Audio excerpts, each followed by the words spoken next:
This is the Capitol Rundown. It's unacceptable, and we've just made it more costly for people if they do that. We have an opportunity to nominate someone and elect someone for 2 terms. This mandate is unaffordable, unattainable, and unrealistic. The commission saying here's what we ought to do to bring people to Michigan is one thing. Getting the legislature to go along with it is quite another. It's all straight ahead.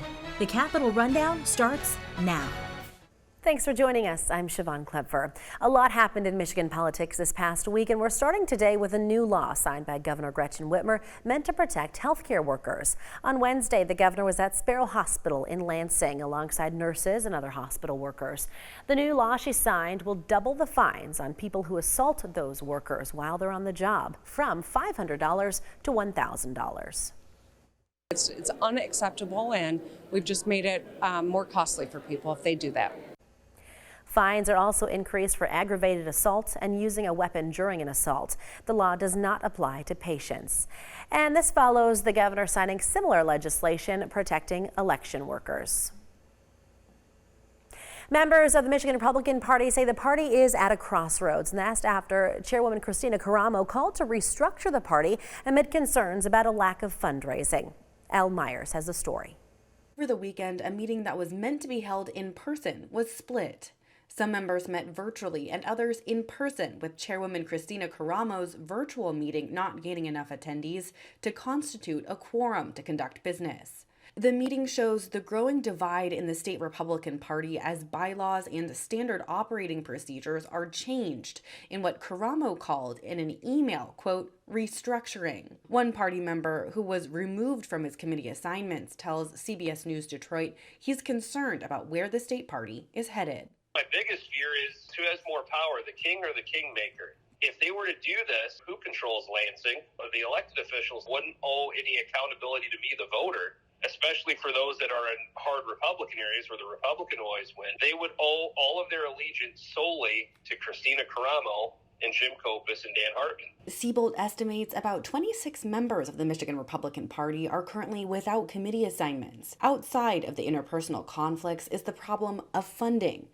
Siebold tells me he feels Karamo isn't being transparent. How much money do we have in the bank account right now? We thought, well, can you just log into the bank account on the computer in 30 seconds, let some of us come up and see it? No, can't even do that. So no one can actually speak with any authority on what our current finances are, because all we can take are some statements that are printed off of a computer by these guys, and they immediately make no sense. The Michigan GOP did not respond to a request for comment on Tuesday.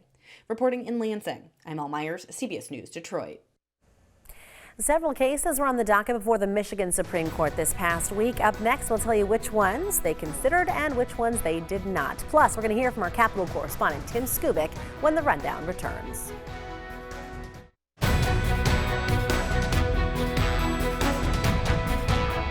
Welcome back.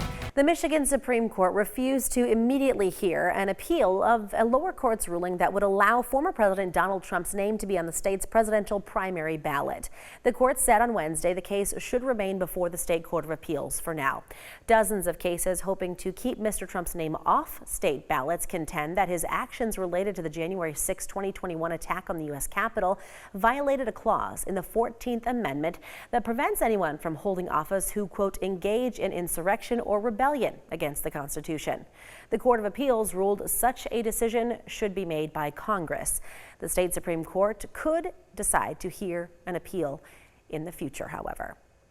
From trying to get more people to move to the Great Lakes state to yet more changes to Michigan no-fault auto insurance, our Capitol correspondent Tim Skubic is breaking it all down for us. It's time to get updated politically here in the state of Michigan, and nobody better than this guy right here, Tim Skubic, to help us out. Tim, the government here, at least in Michigan, want people to come to Michigan and enjoy what we love. In fact, a commission for Governor Whitmer wants more people to get here, but they may have to raise taxes. What do you know about this? Well, it's a good question, and it's one that they're waiting to see. This Growth Commission, as it's called, is set to issue its final report to the governor on December 15th. the quality of life is sort of at the key of what they want to do. In order to get people to come to Michigan, there's got to be a good reason to do it. And in order to improve the quality of life, some people say you got to have more revenue to do that. So the problem with raising taxes, of course, is that this recommendation would come right in the middle of an election year, 2024. And it'll be tough to get Republicans to go along with this, because they said from the get-go that this commission was only being established to give the governor an excuse to raise taxes. So the commission saying, here's what we ought to do to bring people to Michigan is one thing. Getting the legislature to go along with it is quite another. Tim, just when I thought the no-fault law and the controversy surrounding that was over, it's not. There's new news regarding that. What can you tell us? Yeah. Well, you're absolutely right. When they passed the no-fault law, they did something that the Supreme Court said they shouldn't have done, which was to cut the benefits for catastrophically injured people in this state. Michigan's got a pretty good law that says we will take care of you if you're quadriplegic and you're basically you're going to be in this condition for life. But what happened is they reduced the fee schedule within the no-fault law, which reduced many of the benefits to these same people. And obviously, they've been protesting. Now, the legislature has acknowledged that the Supreme Court has ordered them to do something. The House and Senate had different versions. They're trying to work it out. The governor has not taken a personal role in this one. She says, I'm not knee-deep in this. And so when they come back in the new year, they hope to find a solution, but they don't have one yet. Tim, always great to see and hear from you. We appreciate the update. Thank you very much, Jorma.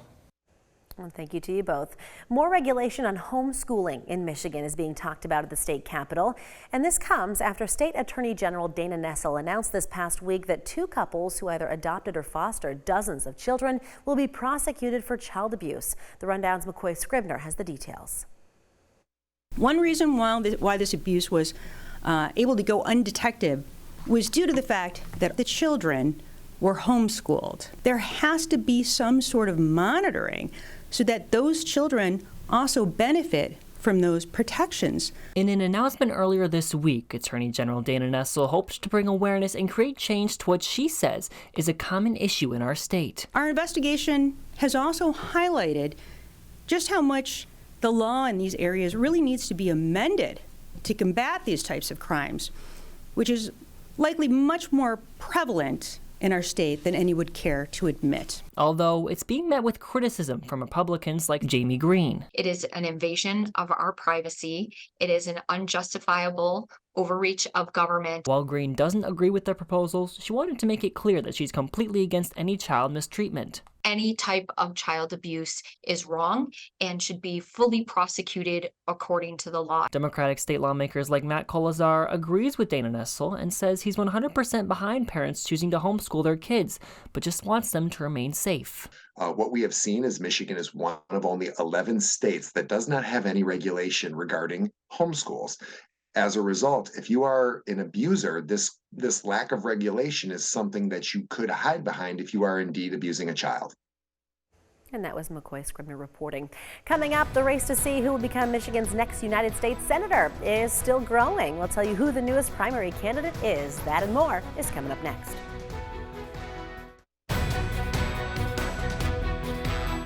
Welcome back. The Biden administration wants to put strict limits on vehicle pollution, requiring all new vehicles sold in the U.S. to be electric by 2032. But on Wednesday, House Republicans approved a bill to block those regulations. The measure was approved 221 to 197, with 5 Democrats joining the Republicans. But it's unlikely to go forward in the Democratic-controlled Senate. Representative Tim Walberg of Michigan is the chief sponsor of the Republican bill to block the EPA's new rule. Mandate is unaffordable, unattainable, and unrealistic. American families should have the choice to buy whichever car suits them the best, and they ought to have affordable options. New Jersey Representative Frank Pallone is the top Democrat on the energy panel. He says the GOP bill would stifle innovation and cause uncertainty for American automakers. He also says the bill includes vague language that could prevent the EPA from ever finalizing standards for any type of motor vehicle.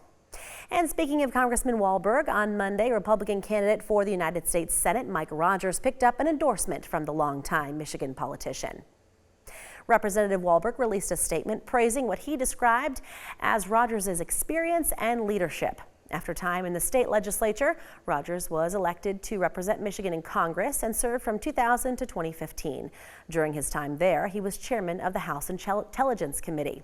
He hopes to flip the U.S. Senate seat from Democrat to Republican after Senator Debbie Stabenow retires next year. Wahlberg represents Michigan's 5th district, stretching across the southern border with Indiana and Ohio. And the field of Republican candidates trying to replace Stabenow continues to grow. On December 1st, Detroit area businessman Sandy Pensler announced his second attempt to get elected to the Senate. In 2018, Pensler lost the Republican primary to John James, who went on to lose to Stabenow. James has since been elected to the House. Pensler is a businessman from Grosse Pointe. In his campaign announcement, he targeted Representative Alyssa Slotkin. The Congresswoman is seen as a front-runner for the Democratic nomination to replace Stabenow. Coming up next on the rundown, the Republican presidential primary field keeps shrinking, and on Wednesday night, the 4th GOP debate had only 4 candidates on stage. We'll bring you the highlights when we come back.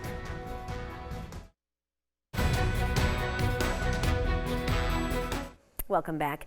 4 Republican presidential hopefuls battled it out on the debate stage Wednesday night in Alabama. But with frontrunner and former President Donald Trump sitting out once again, does any of it matter? Here's Naomi Ruckham with a breakdown. It was a night of blows and comebacks for the smallest field yet of GOP presidential hopefuls. Nikki Haley took most of the heat, with entrepreneur Vivek Ramaswamy setting his sights on the former UN ambassador. Nikki, you were bankrupt when you left the UN. After you left the UN, you became a military contractor, and now you're a multimillionaire. That math does not add up. It adds up to the fact that you are corrupt. Haley, whose poll numbers are on the rise and has welcomed new high-profile endorsements, appeared to take the shots in stride. I love all the attention, fellas. Thank you for that. Former New Jersey Governor Chris Christie came to Haley's defense, delivering one of the most memorable jabs of the night at Ramaswamy. The 4th debate that you would be voted in the first 20 minutes as the most obnoxious blowhard in America. So shut up for a little while. Former President Donald Trump skipped the debate once again, instead holding a fundraiser in Florida. But the clear frontrunner's bid for 2024 was a hot topic, as Florida Governor Ron DeSantis walked a fine line on whether Trump is fit to be president for another term. We have an opportunity to nominate someone and elect someone for 2 terms. We should not nominate somebody who's almost 80 years old. Scuffles among the 4 candidates still shooting for second place marked the final debate before the Iowa caucuses next month. The latest CBS News poll from early November showed Mr. Trump winning 61% of likely GOP primary voters nationwide, more than all the other candidates combined. DeSantis came in a distant second at 18%. Meanwhile, President Joe Biden, he has not taken any breaks in campaigning, including when it comes to Michigan. The Biden-Harris campaign has released a new advertisement, will be soon, touting what the administration says are opportunities for economic growth. Coming from where I come from, I've learned that what makes a better life is having economic freedom and economic options. My name is Darren. I'm the founder of Just Air, a green technology company. Everyone deserves a livable wage, access to clean air, access to clean water. Yes, the ad is called The Work and features Darren Riley, the founder of a startup that works to make air quality information more accessible to the public. That company is based in Detroit. The commercial will run in that city's TV market, including around the Lions versus Bears game on Sunday. Republicans and Democrats in the Senate are scrambling to come up with a border security solution that both sides can agree on. The border talks have delayed the passage of President Biden's $106 billion supplemental funding request for aid to Ukraine, Israel, and Taiwan. Anna Warnicki is in Washington with more. Good morning. Border talks on Capitol Hill have hit a stalemate, but senators aren't giving up, hoping to strike a deal by Christmas. Secure the border before we get attacked. Senate Republicans are demanding tougher border security policies in exchange for their support for President Joe Biden's $106 billion supplemental funding request. That includes aid for Ukraine and Israel. I will help all of our allies, but we got to help ourselves first. Republicans blocked a procedural vote on Wednesday to advance the president's national security plan because they believe the package doesn't adequately address border security. We found something that provides us the opportunity to force the administration to do something that they've been unwilling to do until this point. Republicans are pushing for sweeping policy changes at the border. That includes imposing new limits on migrants seeking asylum, parole, and refugee status. But Democrats say Republicans' demands are unreasonable and are accusing Republicans of holding emergency aid for Ukraine hostage. They are playing chicken with our national security. Still, President Biden says he's open to negotiating with Republicans to end the stalemate and get Ukraine the urgent aid it needs. I am willing to make significant compromises on the border. President Biden and Democrats say getting aid to Ukraine is critical and say they plan to stay here as long as it takes to reach a deal. For now, in Washington, I'm Anna Warnicki. Back to you. All right, thank you, Anna. Coming up, it's the holiday season, of course, that includes in Washington, D.C., and an event was just held this past week that carries extra significance this year. We'll have that story when the Rundown returns. Welcome back. Thursday night was the first night of Hanukkah, and Jewish households around the world lit the first candle on the menorah. The White House celebrated the start of the 8-day holiday with its annual tradition. Thousands of guests gathered on the Washington Ellipse for the lighting of the national menorah. The holiday has extra significance this year as war rages between Israel and Hamas, and anti-Semitism is on the rise. The vice president's husband, Doug Emhoff, shared his hopes for a better future. So even as we face what feels like such empty darkness right now, I am hopeful. Look at the story of Hanukkah. The story of Hanukkah and the story of Jewish people has always been one of hope and resilience. Social media influencer Montana Tucker also spoke at the ceremony. The granddaughter of Holocaust survivors, she called on Americans to speak out against anti-Semitism. Well, if you are interested in getting more political news from Michigan and Washington, we've got just the thing for you. You can sign up for our Capitol Rundown newsletter. It's just one email each week, and you can get it by pointing your cell phone camera at the screen right now. This will take you to the sign-up page, or you can head to WLNS.com/newsletter. That's our show for this week. Thanks for watching. We'll see you next week.